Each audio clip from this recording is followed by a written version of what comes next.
ഇന്ന് തന്നെ ഡൗൺലോഡ് ചെയ്യൂ. കാണൂ നിങ്ങളുടെ ഫേവറേറ്റ് ഷോസ്. അന്ന് നിങ്ങളൊരു ഡോക്ടറെ അടുത്ത് പോയില്ലേ, നവീന്റെ കൂട്ടുകാരൻ. അയാള് നവീന്റെ കയ്യിൽ കൊടുത്തയച്ച മരുന്നുകളാ ഇതൊക്കെ. മോളിത് കൃത്യമായിട്ടൊന്ന് കഴിച്ചാ മതി. മോളുടെ പേടിയെല്ലാം പൊയ്ക്കോളൂ. ഞാനും അമ്മയും ഒരുമിച്ചല്ലേ നാഗത്തിനെ കണ്ടത്. പിന്നെങ്ങനെയാ എനിക്ക് മാത്രം മാനസിക രോഗം ഉണ്ടാവുന്നത്? ഇത് മാനസിക രോഗത്തിനുള്ള മരുന്നൊന്നുമല്ല. പിന്നെന്തിനാ പാമ്പിനെ കണ്ടതിനോ? അങ്ങനെയാണെങ്കിൽ ആദ്യം അമ്മ കഴിക്കാം, അത് കഴിഞ്ഞിട്ട് ഞാൻ കഴിച്ചോളാം. അത് മോളെ, എന്താ നിങ്ങൾക്കൊക്കെ സംഭവിച്ചേ? ഇത്രയും നാള് ഞാൻ ഇല്ലാത്ത കഥകൾ പറയുമെന്നായിരുന്നു. ഇപ്പോ നമ്മൾ ഒന്നിച്ച് നാഗത്തറയിൽ നിൽക്കുമ്പോ നാഗം വന്നു. അതിന്റെ പഴിയും എനിക്കാണോ?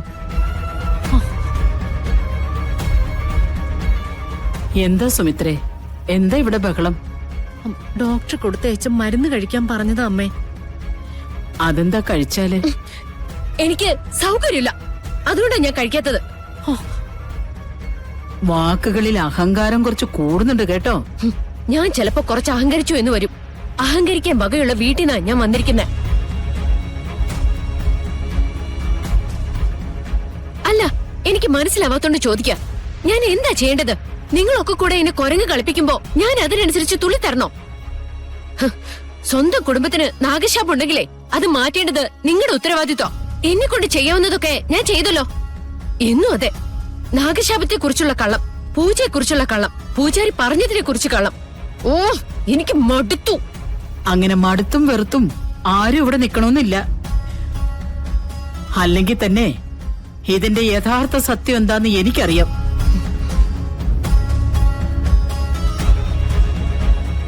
മോളെ, മനസ്സിന് പേടിയുണ്ടെങ്കിലും മുത്തശ്ശിയോട് അങ്ങനെയൊക്കെ പറയാമോ? ഞാൻ ആരോടും പറയും. അതാണ് ഗാഥാ ശ്രീനിവാസ്. ഞാൻ പേടിച്ചിരിക്കുമ്പോ മറ്റുള്ളവരുടെ പേടി മാറ്റാനുള്ള ഉപദേശം കൊടുക്കാനൊന്നും എന്നെ കൊണ്ട് പറ്റില്ല. ഞാൻ അത്ര വലിയ ത്യാഗിയൊന്നുമല്ല. അമ്മൊന്ന് പോയേ.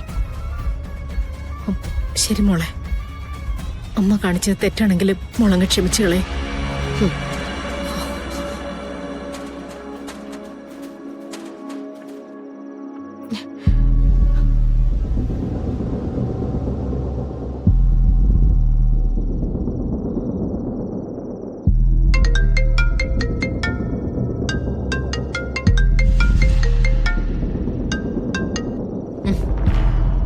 ഹലോ മോളെ, എപ്പോഴാ മമ്മിക്ക് ഇവിടുന്ന് ഒരു കോള് വരുന്നേന്ന് പറയാൻ പറ്റില്ല. കോള് കിട്ടിയാലുടനെ മമ്മി ഇങ്ങോട്ടേക്ക് വരണം. എന്തെങ്കിലും പ്രശ്നമുണ്ടോ അവിടെ? ഹേയ്, ഒരു പ്രശ്നമില്ല. ചിലപ്പോ നാഗങ്ങൾ എന്നെ കൊത്തിക്കൊല്ലും. എന്റെ ശവം കാണാൻ വരണമെന്നാ ഞാൻ പറഞ്ഞേ. എന്തു പറ്റി മോളെ? ഇന്ന് എന്റെ പേടി മാറ്റാനാന്ന് പറഞ്ഞ് നാഗത്തറയിലേക്ക് കൊണ്ടുപോയി. അവിടെ ഞാനും നവീന്റെ അമ്മയും പ്രാർത്ഥിച്ചു നിൽക്കുമ്പോ നാഗങ്ങൾ വന്നു.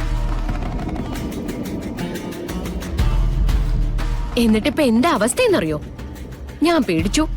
എനിക്ക് സൈക്കാട്രിക് ഡോക്ടറുടെ മരുന്നും തന്നു. അമ്മയ്ക്ക് കുഴപ്പമൊന്നുമില്ല. അപ്പോ എല്ലാവരും വേണമെന്ന് വെച്ച് ചെയ്യുന്നതല്ലേ മമ്മി? നമുക്ക് പരിഹാരം ഉണ്ടാക്കാം മോളെ. എന്ത് പരിഹാരം? എത്ര കാലമായിട്ട് ഞാനിത് കേൾക്കാൻ തുടങ്ങുന്നു. മമ്മി ആദ്യം ഇവരെ വിളിച്ചൊന്ന് ചോദിക്ക, ഇവിടുത്തെ നാഗശാപം തീർന്നിട്ടുണ്ടോ അതോ ഇനി എന്തെങ്കിലും കള്ളങ്ങളൊക്കെ പറഞ്ഞ് നമ്മളെ പറ്റിക്കാണോ എന്ന്. എന്നെ കൊണ്ട് ഇനി ഇവിടെ നിൽക്കാൻ പറ്റില്ല മമ്മി.